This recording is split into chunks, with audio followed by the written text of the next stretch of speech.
Vietnam आणि अमेरिकेमध्ये सलग 20 वर्षे युद्ध झाले. सुरुवातीला अमेरिकेला वाटत होते व्हिएतनामला नष्ट करणे हे काही तासापुरतेच काम आहे, पण प्रत्यक्षात असे झाले नाही, कारण हे युद्ध अमेरिकेला जड गेले. याचे कारण म्हणजे तेथील राष्ट्रपतीच्या वाचनात भारतातील एका शूरवीर राजाचे चरित्र वाचण्यात आले होते, ते म्हणजे छत्रपती शिवाजी महाराज.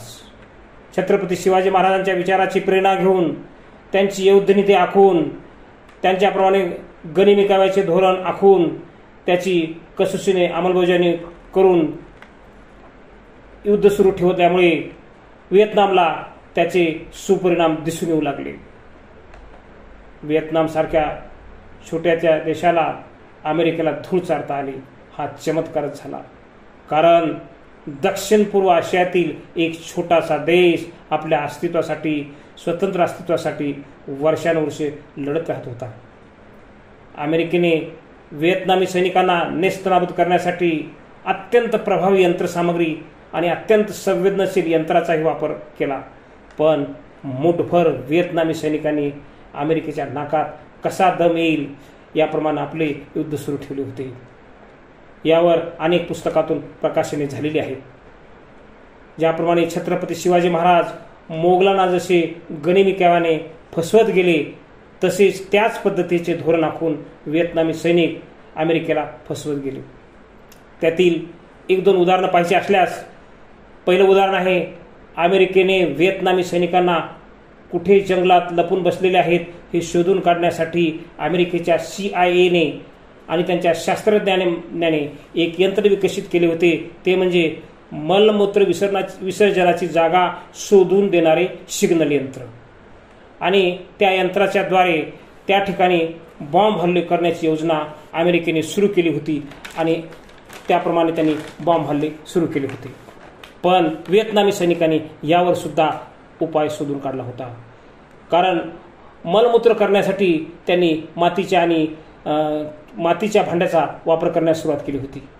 त्यांनी मलमूत्र विसर्जन केल्यानंतर ती भांडी किंवा ती हंडी दूरवरच्या झाडावर टाकण्यास सुरुवात केली होती. त्यामुळे अमेरिकी सैनिकाला त्या ठिकाणचे सिग्नल मिळत असे आणि त्या ठिकाणी बॉम्ब हल्ले होत असत. त्यामुळे व्हिएतनामी सैनिक ह्या बॉम्ब हल्ल्यातून वाचत असत. याची कल्पना अमेरिकन सैनिकाला लागल्यानंतर यावर उपाय म्हणून अमेरिकेने व्हिएतनामी सैनिकांना पकडण्यासाठी चक्क ढेकणाचा उपयोग करण्यास सुरुवात केली, कारण ढेकूण हा माणसाच्या वासाच्या दिशेने माणसाकडे धाव घेत असतो. परंतु यावर उपाय म्हणून व्हिएतनामी सैनिकांनी त्यावर विषारी वायू सोडून ढेकणाचा बंदोबस्त केला. शेवटी अमेरिकेला हार मानल्याशिवाय गत्यंतर झाले नाही. त्यानंतर अमेरिकेने हे युद्ध जिंकले. त्यानंतर शेवटी राष्ट्रपती हो ची मिन्ह यांना विचारले असता त्यांनी असे उत्तर दिले की शिवाजी महाराज जर आमच्या भूमीवर जन्माला आले असते तर आज आम्ही जगावर राज्य केले असते. काही काळानंतर व्हिएतनामचे राष्ट्रपती हो ची मिन्ह यांचे मृत्यू पावल्यानंतर त्यांनी आपल्या मृत्यूपत्रात लिहिले होते की माझ्या समाधीवर एक वाक्य अवश्य लिहा, शिवाजी महाराजाचा एक सैनिक समाधीस्थ झाला. आजही ह्या ओळी इंग्रजीमध्ये त्यांच्या समाधीवर आपणास वाचण्यास मिळतात. त्या ठिकाणी असणाऱ्या टॉम्बस्टोनमध्ये म्हणजे टॉम्बस्टोन वर्ड्सवर असं लिहिलेलं आहे की शिवाजी महाराज वन मावळा हॅज अचिव्ड समाधी. त्यानंतर काही काळानंतर म्हणजे काही वर्षानंतर व्हिएतनामच्या परराष्ट्रमंत्री भारताच्या दौऱ्यावर आल्या होत्या. त्यांनी शिवाजी महाराजांची समाधी कुठे आहे असे अधिकाऱ्याला विचारले. त्यावेळी त्या अधिकाऱ्यांनी शिवाजी महाराजांची समाधी महाराष्ट्रातील रायगड येथे आहे असे सांगितले. त्यानंतर लगेचच परराष्ट्र मंत्र्यांनी रायगडला जाऊन महाराजांच्या समाधीचे डोळे भरून दर्शन घेतले आणि ओल्या डोळ्यांनी तेथील माती उचलली, आपल्या बॅगेत भरली आणि आपल्या कपाळाला लावली.